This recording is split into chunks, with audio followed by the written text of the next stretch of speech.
Depuis le jeudi, nous avions commencé un enseignement. Le grand sujet de cet enseignement, c'est le vrai pentecôtisme.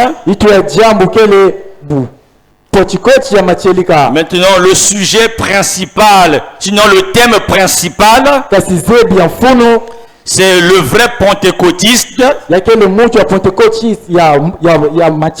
Le vrai pentecôtisme. 2 points, ses caractéristiques, ses conditions et ses obstacles. Le jeudi, le Seigneur a expliqué ce thème. Et ceux qui étaient là, je crois, chacun avait reçu quelque chose de la part de Dieu. Ce matin, nous venons avec un sous-thème que nous voulons nous proposer. Donc, toujours dans le sujet, le pentecôtisme, ou la vraie Pentecôte.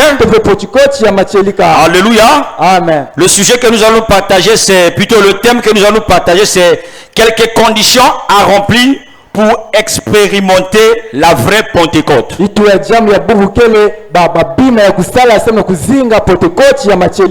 Je répète le thème pour ceux qui écrivent.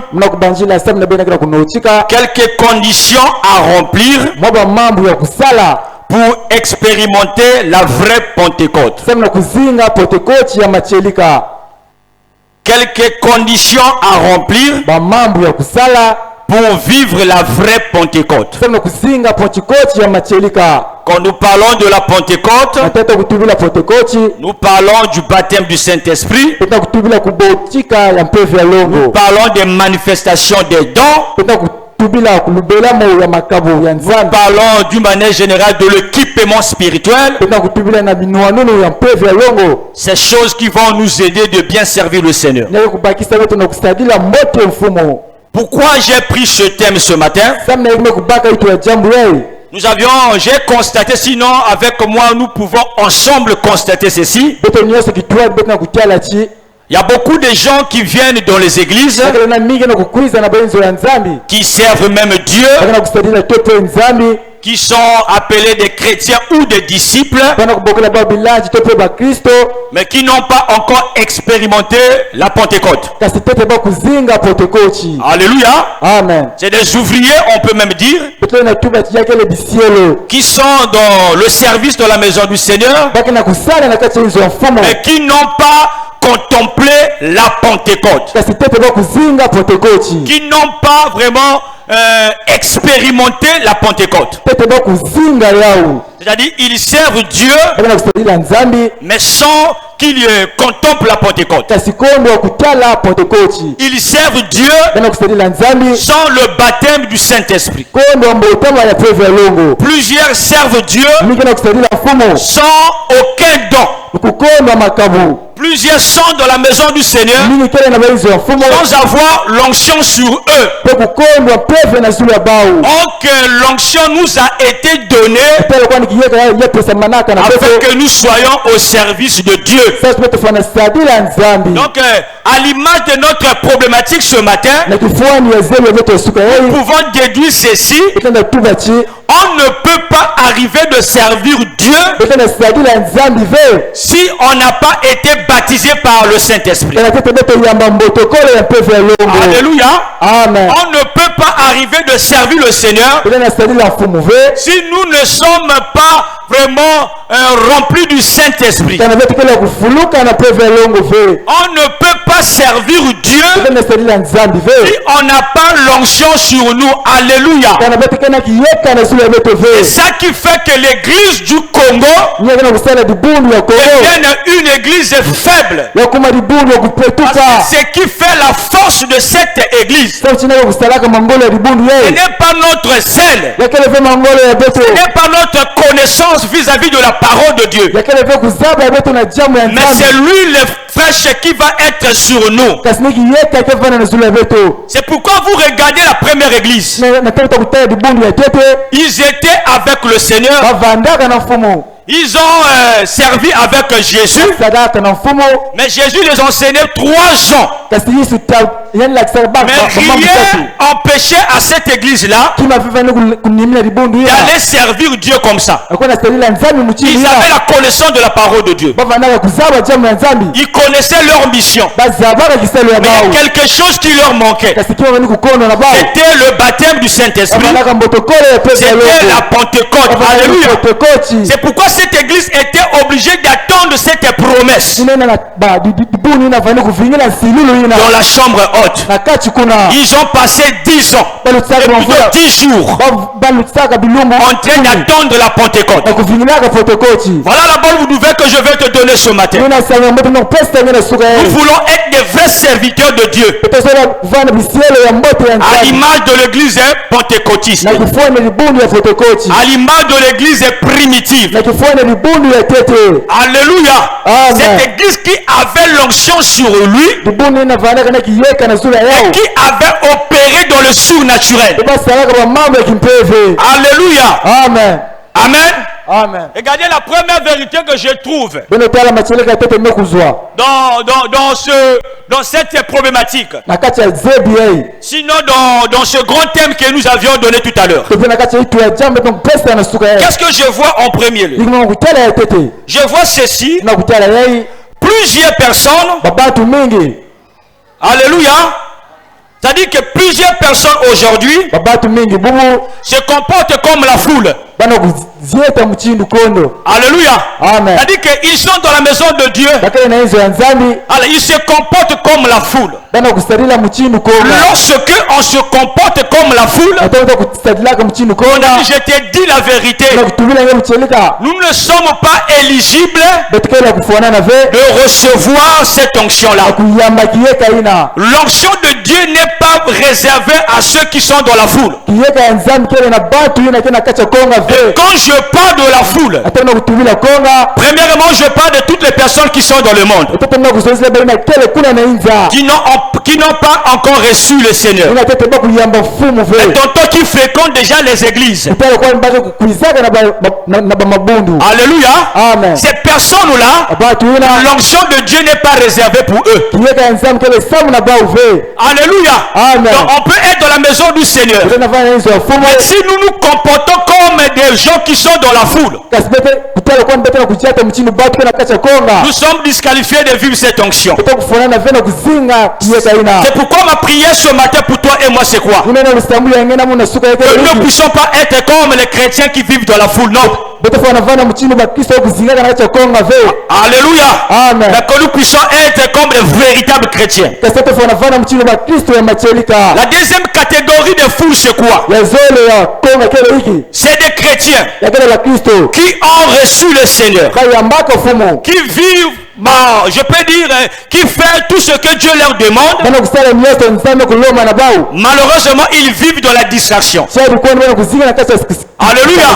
Le chrétien qui a entendu la parole de Dieu et qui s'efforce même de venir de la maison du Seigneur, mais qui a perdu l'objectif. Alléluia. Donc quand il vient de la maison du Seigneur, la première des choses pour chercher le bien matériel. Dans sa présence dans la maison de Dieu, que Dieu me donne le travail. La présence dans la maison de Dieu, que Dieu lui donne des enfants. La présence dans la maison du Seigneur, que Dieu lui donne le mariage. Ces choses-là ne sont pas mauvaises, mais le véritable chrétien, c'est celui qui connaît s'orienter vers l'essentiel. Et plusieurs sont comme ça. Ils sont dans les églises, ils fréquentent des églises pour que le Seigneur puisse leur donner le pain. C'est pourquoi la foule dans la Bible est caractérisée toutes les personnes qui suivent Jésus pour le pain.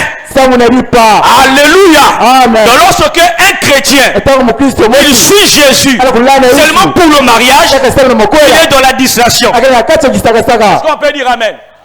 Lorsque un enfant de Dieu, il est dans la maison du Seigneur, il est en train de servir Dieu pour que le Seigneur lui donne le travail, il est dans la distraction. Alléluia. Ça Ça, c'est des choses qui vont nous aider pour que nous puissions sortir de ces choses, afin que nous soyons des véritables églises, véritables chrétiens. Alors, une question que je veux nous poser, pendant que tu écoutes cette parole, alléluia, est-ce que tu peux te positionner? Tu es dans la foule ou tu n'es pas dans la foule? Fais cet examen de conscience. Alléluia. Amen. Vous pouvez lire cela dans Jean, je crois bien 6, si je ne me trompe pas. Jean 6, le verset 2. Je ne sais pas si c'est ça, je dois fouiller ça vite, excusez-moi. Il dit ceci: une grande foule le suivait parce qu'il voyait les miracles qu'il opérait sur les malades. Les gens qui étaient avec Jésus, qui suivaient Jésus comme toi et moi, pas parce qu'ils ont trouvé le Messie, pas parce que quelqu'un qui est en train de le préparer pour aller au ciel, parce qu'ils ont vu le miracle. Donc, les miracles étaient en train de le pousser à suivre le Seigneur.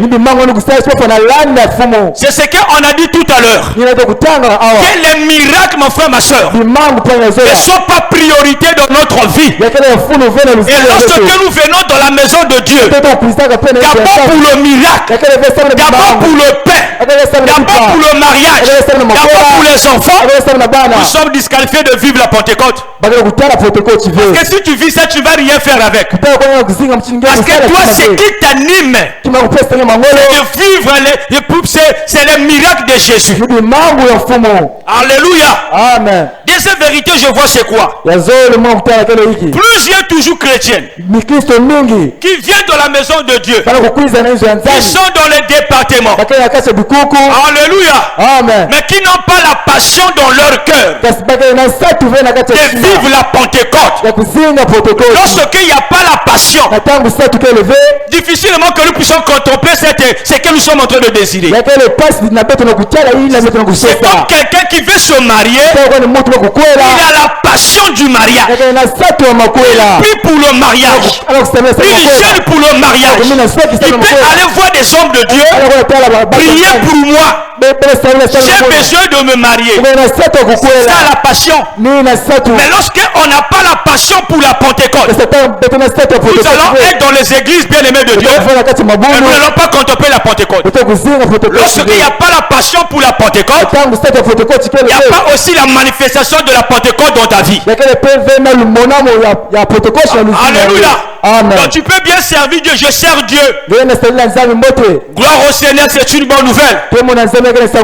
Il faut servir Dieu. Mais alors que nous sommes, nous voulons vivre vraiment comme la première église. C'est pourquoi Dieu nous emmène là. Et dit que lorsqu'on n'a pas la passion, alléluia, on n'a pas la passion de quelque chose, c'est qu'on ne peut pas aussi vivre la chose. Alors ce matin tu es venu avec quelle passion dans ton cœur? Alléluia. C'est comme l'image des gens qui peuvent venir. Hein? Il dit, moi je viens seulement, je sers Dieu. Les autres choses là, ça ne me regarde pas. Alléluia. Amen. Il vient seulement pour servir Dieu. Je viens seulement pour écouter la parole de Dieu. Je donne mon offrande et ma dîme. Le reste là, ce n'est pas mon problème. Être chantre, ce n'est pas mon problème. Être l'intercession, ce n'est pas mon problème. Être au protocole, ce n'est pas mon problème. Être dans le département des sciences, ce n'est pas mon problème.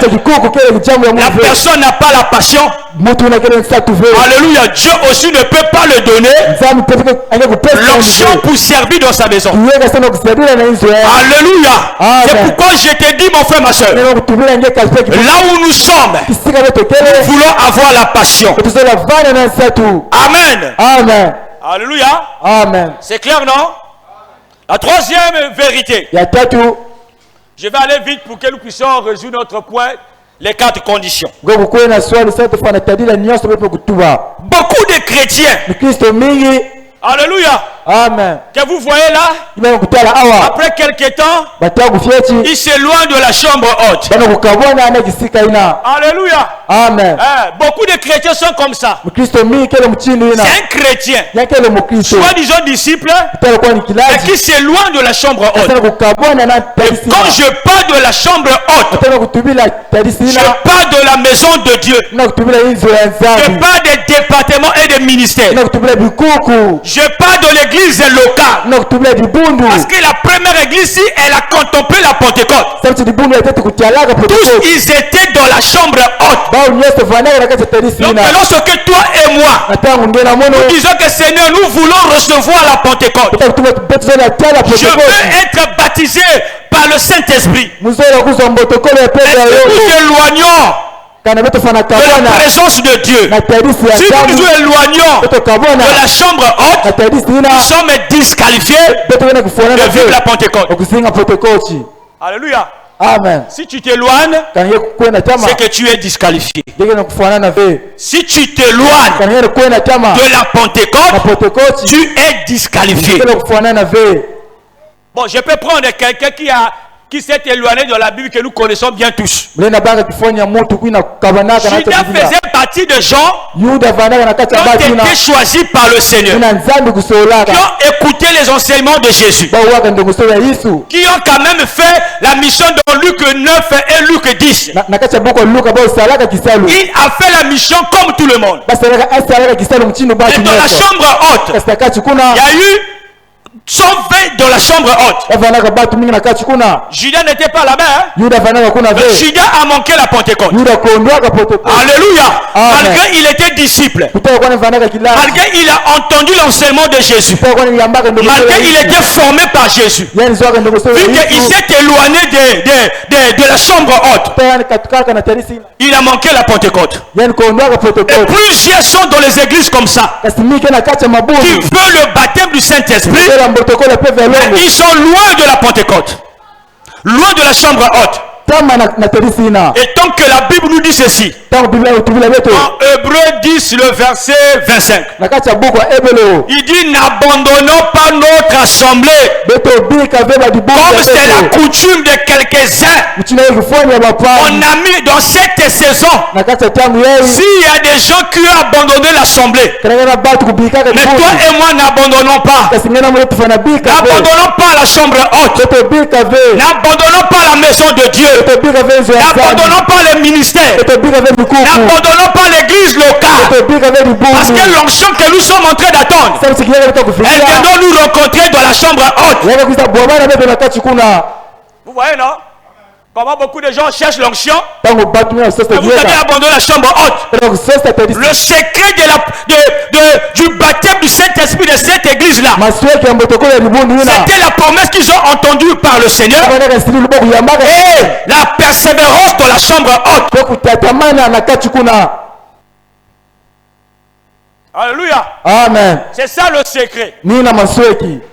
Mais lorsqu'on abandonne la chambre haute, c'est fini, frère. On peut rester là longtemps. Mais on va rien vivre, on va rien voir. Et ma prière ce matin, que tu n'abandonnes pas la présence de Dieu. Ma prière ce matin pour toi et moi, que nous puissions demeurer dans la présence de Dieu. Ma prière pour toi et moi, Église, que nous puissions rester là. Si les uns ont abandonné, les autres ont abandonné, mais toi et moi que nous puissions rester là. Alléluia. Amen. Est-ce qu'on peut acclamer le Seigneur?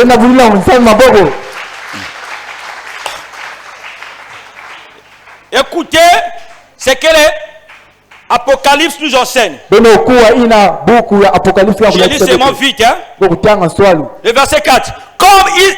Et Actes des Apôtres Actes des Apôtres, chapitre 1, le verset 4. Comme il se trouvait avec eux, il leur recommanda de ne pas s'éloigner de Jérusalem, mais d'attendre la promesse que le Père avait promis. Ce que je vous ai annoncé, leur dit-il. Alléluia. Amen. Ça, c'est le Seigneur qui parle à ses disciples. Vous, mes disciples, vous m'avez suivi depuis le commencement de mon ministère, jusqu'à presque à la fin de mon ministère. Il devait continuer la relève, continuer la mission de Jésus. Il leur a promis le baptême du Saint-Esprit, mais une seule condition: il leur dit de ne pas s'éloigner de Jérusalem, de ne pas s'éloigner de la chambre haute. Et après quoi, nous pouvons lire le verset, je crois, si je ne me trompe pas, le verset 13. Quand ils furent arrivés, ils montèrent dans la chambre haute où ils se trouvèrent. Ils montaient dans la chambre haute, excusez-moi, où ils se tenaient d'ordinaire. Allez, ils ont cité maintenant le nom des disciples. Alléluia. Amen. Donc quand ils ont entendu cette promesse, il dit que vous, la condition, il ne faut pas s'éloigner de Jérusalem. L'apôtre Pierre et les autres ont entendu cette promesse.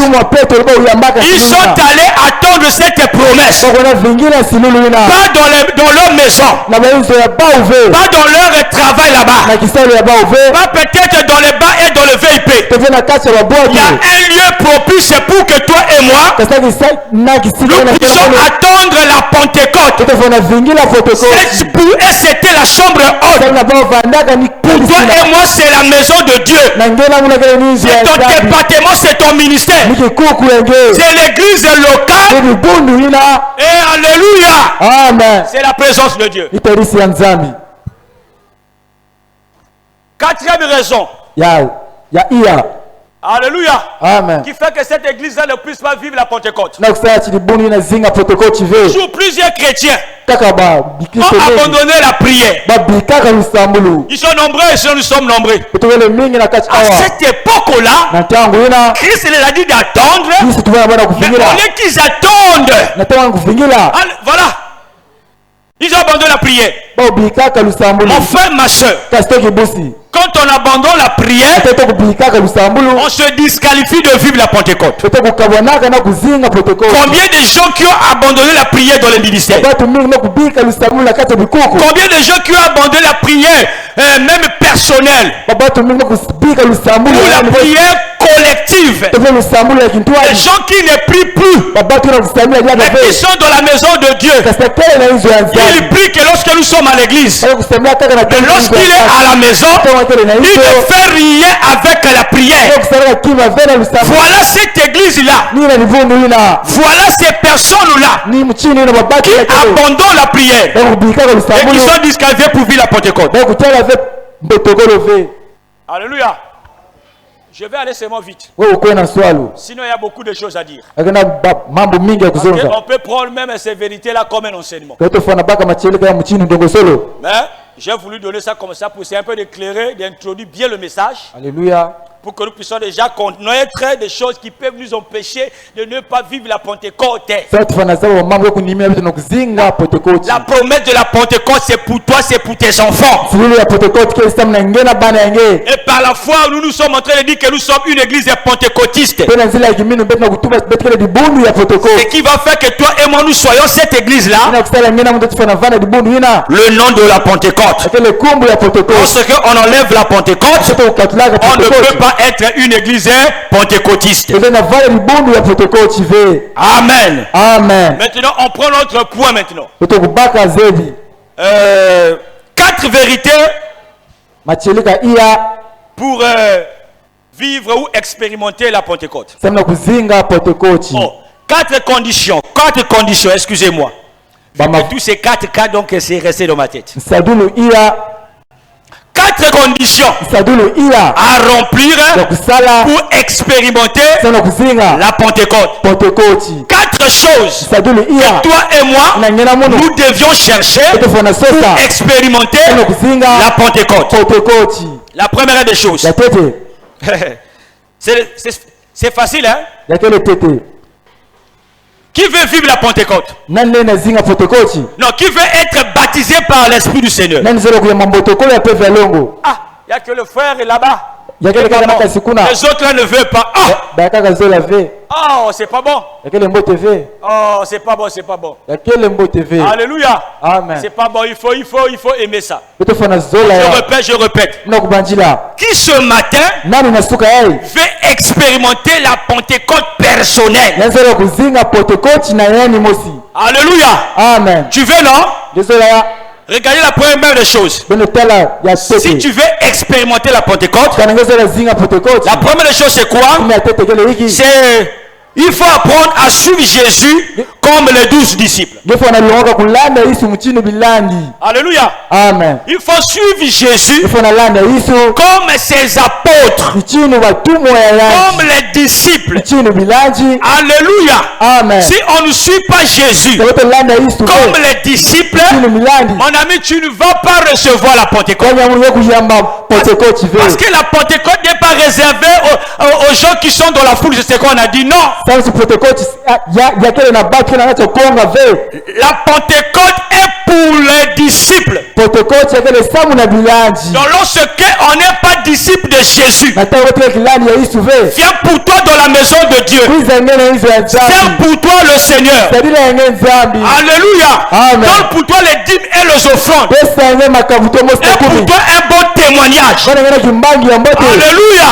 L'église va te baptiser par le baptême d'eau. L'église te baptisera du baptême d'eau.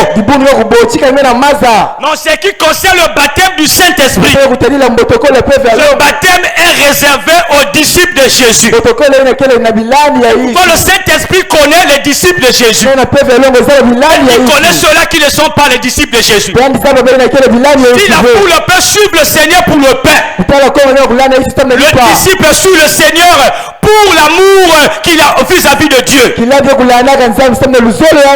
Si les disciples, la foule peut suivre vraiment le Seigneur pour les miracles de ce monde, Pierre pouvait dire ceci: à qui irons-nous? Parce que tu as les paroles de la vie. Même si les choses sont dures dans notre vie, nous allons te suivre parce que nous sommes tes disciples. Nous sommes appelés à te suivre. Et ça marche ou ça ne marche pas, les disciples suivent Jésus. Pendant que tu suis Jésus, arrivé quelque part, la promesse là, tu vas la vivre. Je ne parle pas de la promesse du mariage, non. Moi, je parle de la Pentecôte. Alléluia. Alléluia. Amen. Je ne parle pas de la promesse d'avoir des enfants. Je ne parle pas de la promesse d'avoir un bon travail. La promesse d'avoir le Saint-Esprit sur nous, de recevoir la Pentecôte. Nous avions besoin de cela. Alors je te pose une question maintenant. Ce matin, tu peux te placer dans quel groupe de personnes? Tu es dans le lot des disciples ou dans le lot de ceux qui sont dans la foule? Alléluia. Amen. Tu es dans quel lot? Regardez ce que Jean 6 nous enseigne.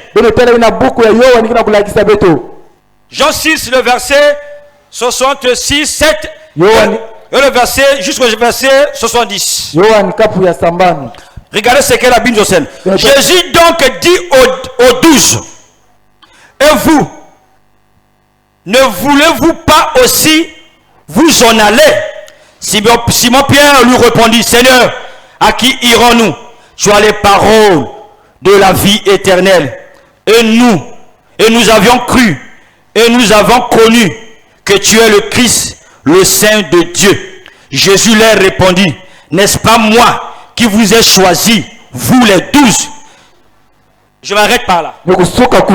Vous voyez, non? Pendant que Christ a libéré des paroles dures, les disciples étaient là-bas. Les 12 apôtres étaient là-bas. Et la foule était aussi là-bas. La parole était tellement dure. Christ dit, bon, alors que nous sommes là, si vous ne mangez pas ma chair, si vous ne buvez pas mon sang, c'est-à-dire que vous n'aurez pas la vie éternelle. Que la parole était dure, la foule et les disciples disaient, dit au Seigneur, il dit, nous manger la chair de Jésus et boire son sang. Ah non, je préfère abandonner. Ils ont abandonné le Seigneur. Mais les 12 là, Christ dit, mais vous aussi, comme si les autres sont partis, il faut aussi aller avec les autres. L'apôtre Pierre dit au Seigneur, à qui irons-nous? Parce que nous avions compris que tu as les paroles qui donnent la vie éternelle. À qui irons-nous ce matin?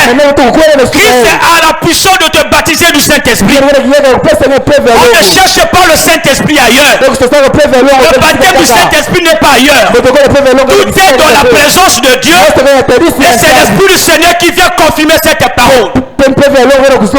Pourquoi je te prie, je te dis, Église de Dieu, il faut chercher à suivre le Seigneur et non pour suivre le bien de ce monde, mais pour expérimenter la Pentecôte, pour vivre la promesse de Dieu.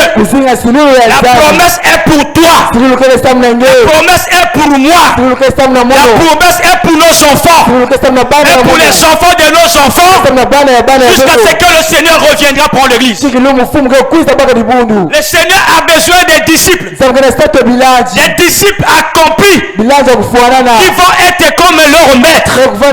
Si le maître a reçu le baptême du Saint-Esprit, après son baptême d'eau, toi et moi qui suivons notre maître, ils vont être comme le maître. Nous allons aussi vivre la Pentecôte. Alléluia.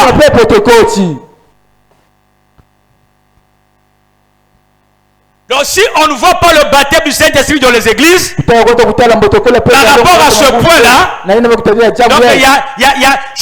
le Seigneur trouve rare ses disciples.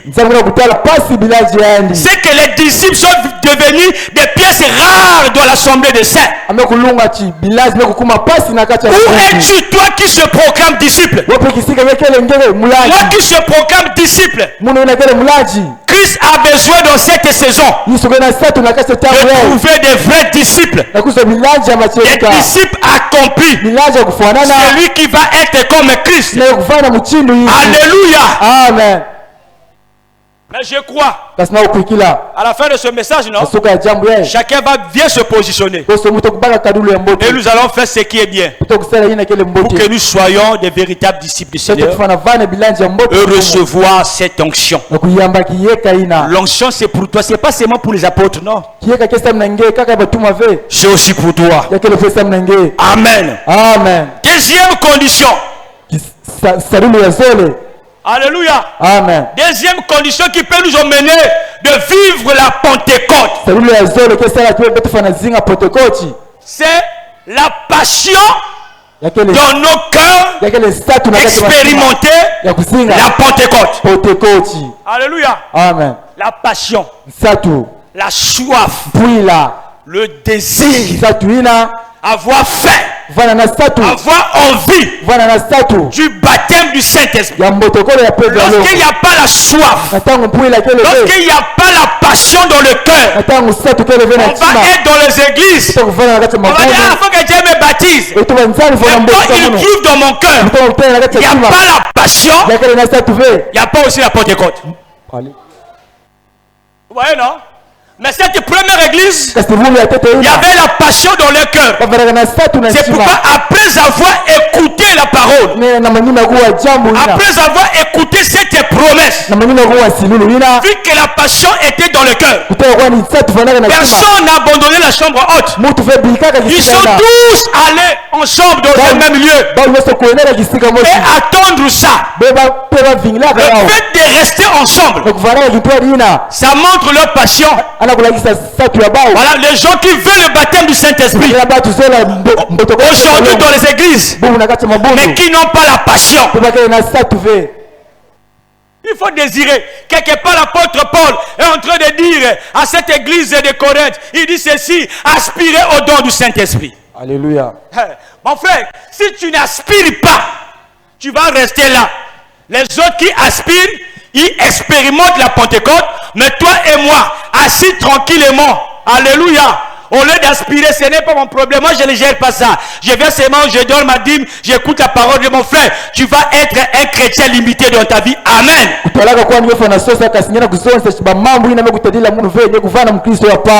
Alléluia. Amen. Il faut avoir la passion. Est-ce que tu as la passion? Les uns peuvent avoir la passion des dons prophétiques. Les autres peuvent avoir la passion d'interprétation des langues. Les autres encore peuvent avoir la passion des dons de miracles et des dons de foi. Mais s'il n'y a pas la passion, et nous ne pouvons pas aussi vivre ces choses. Alléluia. Amen. C'est pourquoi qu'on a dit tout à l'heure, l'apôtre Paul donne le conseil. Non,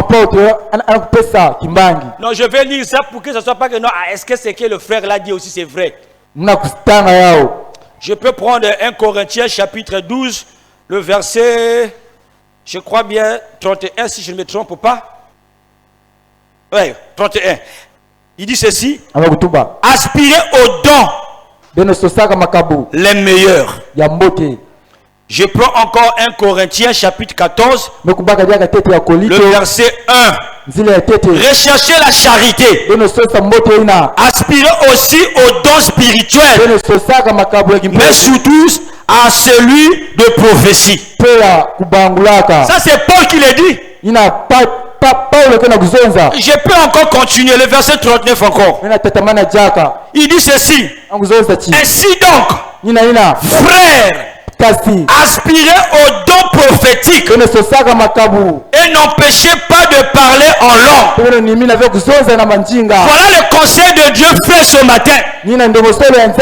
Aspire-toi aux dons spirituels. Ne dis pas c'est bon. Moi je vis seulement de la crainte de Dieu, de la sanctification, c'est bon. Dieu dans sa souveraineté, il peut te donner aussi un don. Gloire au Seigneur. Mais Dieu nous parle dans la bouche de l'apôtre Paul. Et tant qu'église que nous sommes aussi appelés à aspirer. Il dit aspirer, désirer. Ah, moi je désire les dons, exemple de prophétie. L'autre, moi je désire les dons de parler en langue. L'autre, moi je désire les dons d'interprétation de langue. Non, moi je désire des dons de miracles. Il y a beaucoup de dons. C'est à toi et moi d'avoir soif de ces dons.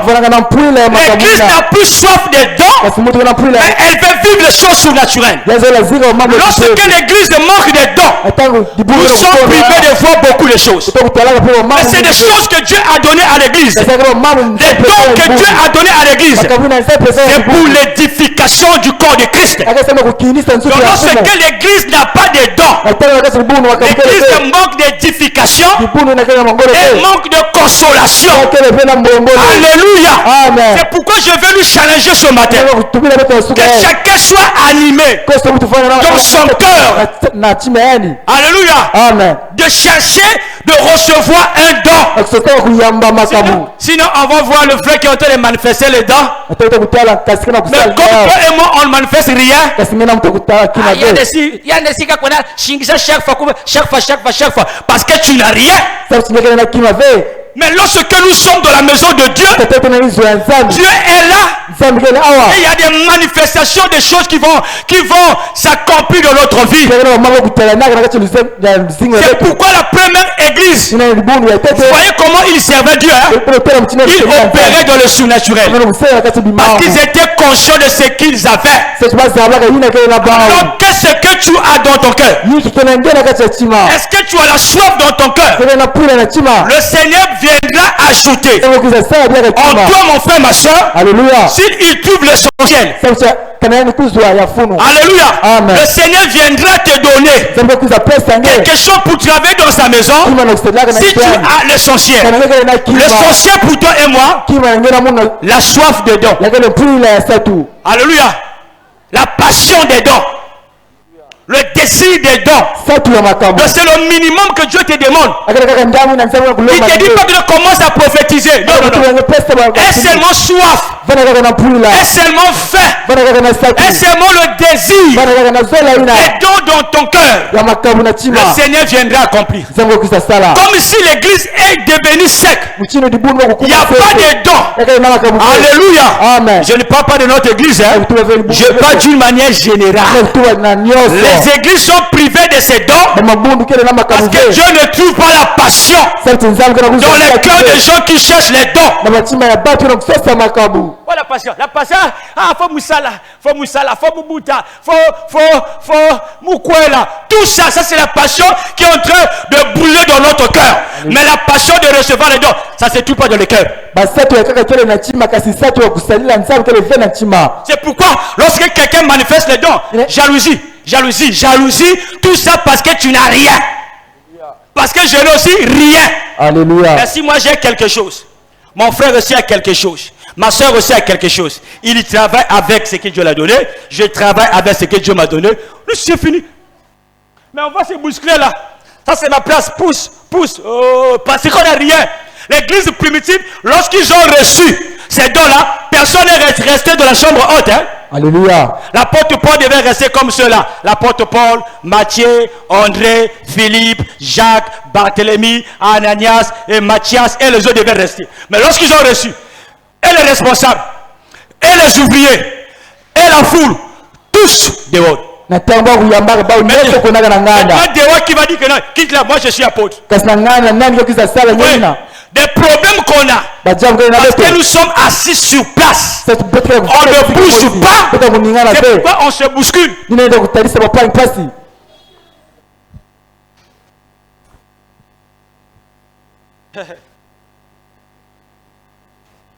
Ça c'est la deuxième condition. La troisième condition c'est quoi? Demeurer dans la chambre haute. La chose qui fera que toi et moi, nous puissions expérimenter la Pentecôte. Dans les vérités, on a dit que non, s'éloigner de la Pentecôte nous prive. Plutôt s'éloigner de la chambre haute fait que nous puissions manquer de vivre la Pentecôte. Lorsque maintenant on vit dans la chambre haute, on demeure dans la chambre haute, on vit continuellement dans la chambre haute.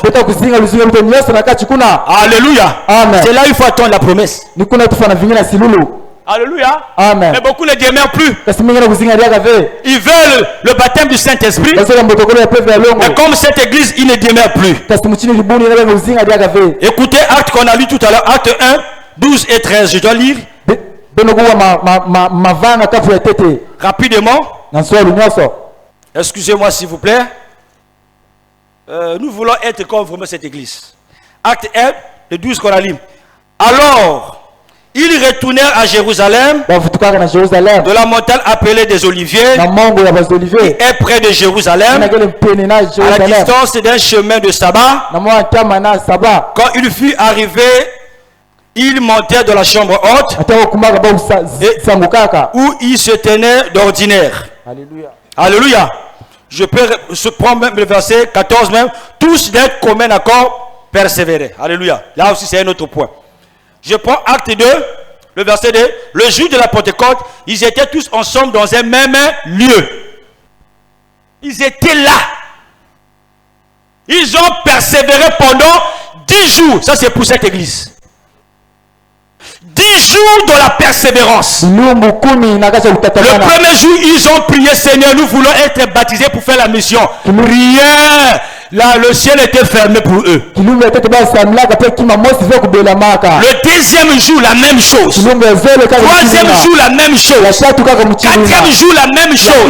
Jusqu'au 10e jour, c'est là où ils ont contemplé la Pentecôte. Je te dis, mon frère, ma soeur, si on ne persévère pas, c'est pas lorsque tu es là, je suis dans la maison de Dieu, donc je suis déjà habilité de recevoir la Pentecôte. Non, la notion, il faut persévérer dans la maison de Dieu. Il faut demeurer dans la maison de Dieu. Comme cette église-là, qui est restée en train de persévérer pour attendre la promesse de Dieu. Alléluia. C'est pourquoi Hébreux dit ce qu'on a lu. Le conseil de Dieu que chacun n'abandonne pas l'assemblée. Même si vous attendez, la chose ne vient pas. N'abandonne pas, prie encore. Tu attends un mois, la chose ne vient pas. N'abandonne pas, continue de persévérer. Tu restes encore une année, la chose ne vient pas. Continuez à prier et encore et encore. Et là, les gens ne persévèrent plus dans la maison de Dieu. Ils viennent comme ils veulent. Alléluia. Amen. En cette église-là, ils étaient là tous. Du premier jour jusqu'au 10e jour. Personne n'a dit, laisse-moi d'abord le premier jour, j'ai prié, deuxième, troisième. Laisse-moi d'abord aller voir mes affaires et ma famille, après revenir. Quatrième. Non, ils étaient là en train de persévérer. Ils étaient là en train d'attendre la promesse. Mon ami, est-ce que nous sommes toujours en train de persévérer? Alléluia. C'est ça. Nous voulons vivre la Pentecôte, mais on ne persévère pas dans la présence de Dieu. Nous voulons vivre la Pentecôte, on ne persévère pas dans les ministères. Nous voulons vivre la Pentecôte, on ne persévère pas dans la foi. Papa, lorsqu'on ne persévère pas dans la présence de Dieu, dans la maison de Dieu, dans la chambre haute, ne t'attends pas à recevoir le don du Saint-Esprit. Est-ce que je dis à quelqu'un? Est-ce que quelqu'un m'a compris ce matin? Mon ami, si tu ne persévères pas, comme la première église, elle a persévéré. Elle a persévéré. Pendant que le monde les attendait là-bas. Après leur sortie, ils devaient se confronter avec eux. Ils connaissaient toutes ces choses-là. Ils étaient là en train d'attendre la promesse, en train d'attendre la puissance, en train d'attendre l'onction. Ils savaient que le secret de leur onction, la chambre haute. La chambre haute, frère. Quelqu'un va me dire, mais je peux aussi prier à la maison et recevoir. Oui. Mais il faut comprendre le cœur de Dieu. Alléluia. Nous avions besoin que cette église-là soit équipée des dons spirituels qui vont permettre à l'église de bien fonctionner. Alléluia. Amen. Le dernier point, c'est la dernière condition. Déjà, j'ai abordé ça, mais un peu caché, mais sinon, c'est la persévérance dans les prières. Dans l'église là, suivait le Seigneur. Ils ont entendu cette promesse. Ils ont eu la passion dans leur cœur. Ils sont allés persévérer dans la chambre haute. Pas seulement faire les mains solo. Pour dire, lorsque Christ viendra, on va aller au ciel, c'est une bonne parole. Hein? Mais écoutez maintenant pour eux. Acte 1, le verset 4. Et le verset 14. Il dit tous d'un commun accord. Persévérer dans les prières. Alléluia. Amen. On a dit tous d'un commun accord. Persévérer dans les masolos. Alléluia. Alléluia. Donc là-bas c'était la prière. Donc si toi et moi on devait faire partie de cette équipe-là, on devait apprendre à prier comme eux. Ils étaient vraiment décidés de recevoir l'onction de Dieu. Ils ont compris, il faut l'attendre dans la prière. Tu peux être dans la chambre haute. Tous les jours tu es là, tu es en train de persévérer. Mais lorsque tu ne pries pas, tu ne peux pas recevoir le baptême du Saint-Esprit. La première église persévérait dans la prière. La première église restait là dans la prière. Ils prient aujourd'hui. Ils n'ont pas vu le baptême du Saint-Esprit. Ils prient encore demain. Ils n'ont pas eu le baptême du Saint-Esprit. Et puis le troisième jour, pas de baptême du Saint-Esprit. Il rentre le quatrième jour, pas de baptême du Saint-Esprit. Mais cette église ne s'est pas découragée. Elle est restée persévérante. Même si on ne le voit pas aujourd'hui, l'église là savait que Jésus ne mange jamais. Et ce que Christ a dit finit par être accompli. Si lui, il nous a promis le Saint-Esprit, il va obéir à cette parole. Il va accomplir cette parole. Ils ont resté. Ils ont prié. Ils ont prié encore. Ils ont continué de prier. Persévérer dans la prière. Jusqu'à ce qu'un jour, le ciel est ouvert. Il était surpris. Un vent a soufflé la salle. Qu'est-ce qui se passe? Et dans cette chambre-là, c'était une chambre qui se passait de temps en temps, qui se retrouvait là-bas. Mais le jour que l'Esprit de Dieu est venu, a rendu cette chambre-là une chambre extraordinaire. La gloire de Dieu est descendue. Le baptême du Saint-Esprit est descendu. L'Esprit est descendu. Et tous se commençaient à parler en langue. Et d'autres commençaient à prophétiser. Et la gloire de Dieu commençait à rayonner sur eux. Ils ont quitté la chambre haute. Et tous se sortis dans les avenues. Ils ont bouleversé les villes. Bouleversé les villes. Bouleversé Jérusalem. La Samarie. La Judée. Et toutes aux extrémités de la terre a été bougée parce qu'il y a eu un peuple qui ont expérimenté le baptême du Saint-Esprit. C'est pourquoi j'ai dit ceci. Il n'y a pas de... On ne peut pas dire que nous avions reçu le baptême du Saint-Esprit et s'asseoir comme le chante. Jamais, quand je rentre dans la Bible, lorsque quelqu'un a reçu, il sort.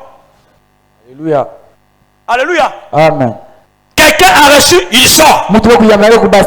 Alléluia. Amen. Mais toi et moi, nous avions reçu quoi? Quel genre d'onction que toi et moi nous avions reçu? Quel genre de la Pentecôte que nous avions contemplé? Pas comme cette église, mon frère, ma soeur.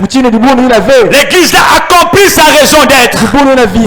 L'église a accompli que la Pentecôte leur permettait de travailler pour Dieu. Alléluia. Amen. C'est pourquoi je te dis, mon frère, ma soeur, nous sommes face à un défi. Nous voulons bouleverser cette localité de Lusala. Alléluia. Je crois que Dieu nous appelait ici. Il est capable de nous accompagner, de bouleverser cet arrondissement, de bouleverser cette ville, de bouleverser cette nation. Il a commencé avec les 120.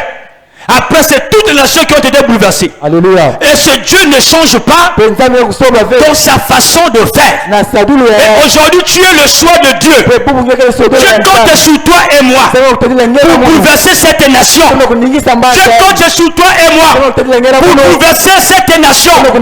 Il faut prendre conscience. Alléluia. Tu as besoin du Saint-Esprit. Tu as besoin de l'onction. Tu as besoin du baptême du Saint-Esprit. Tu as besoin de l'équipement spirituel. Tu as besoin des dons spirituels. Tu as besoin de la Pentecôte. Recherchons la Pentecôte pour accomplir notre mission. Recherchons la Pentecôte pour bouleverser des vies. Recherchons la Pentecôte pour faire ce que Christ attend de toi et moi. Et si on manque la Pentecôte, on va être une église tiède, une église nulle, une église impuissante, une église assise et en train d'assister. Mais le diable est en train de gagner le terrain. Il est en train de rentrer partout, bouleverser des familles, bouleverser des institutions, bouleverser des nations. Même dans l'église, il bouleverse des églises. Mais toi et moi, nous avions une chose qui est capable d'anéantir le diable. C'est la puissance du Saint-Esprit. Que tu as, moi j'ai. Nous pouvons travailler la main dans la main pour que les âmes soient gagnées à Dieu.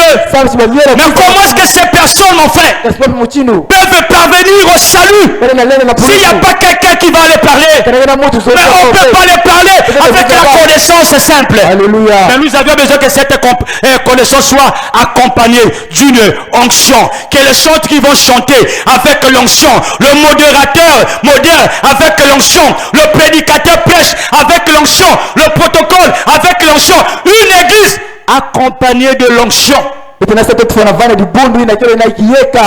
pour le bouleverser. Alléluia. Amen. Et pour faire que le nom du Seigneur soit glorifié. Et que les âmes soient gagnées au Seigneur. Voilà les 4 conditions. Dieu a présenté devant toi et moi pour que nous puissions être remplis du Saint-Esprit. Alléluia. Amen. La première condition, c'est ce que Dieu nous a donné tout à l'heure. Nous puissions suivre le Seigneur comme les 12 comme les disciples. La deuxième condition, nous puissions avoir la passion d'expérimenter la Pentecôte personnelle de notre vie. La troisième condition, nous puissions demeurer dans la chambre haute. Même si on ne voit rien, demeurons dans la chambre haute. Restons dans la chambre haute. Et la quatrième condition, nous puissions persévérer dans la prière, dans les jeûnes, jusqu'à ce que nous allons recevoir la puissance d'en haut. C'est en ce net moment nous vont sortir avec témoigner le Seigneur. Que Dieu bénisse sa parole.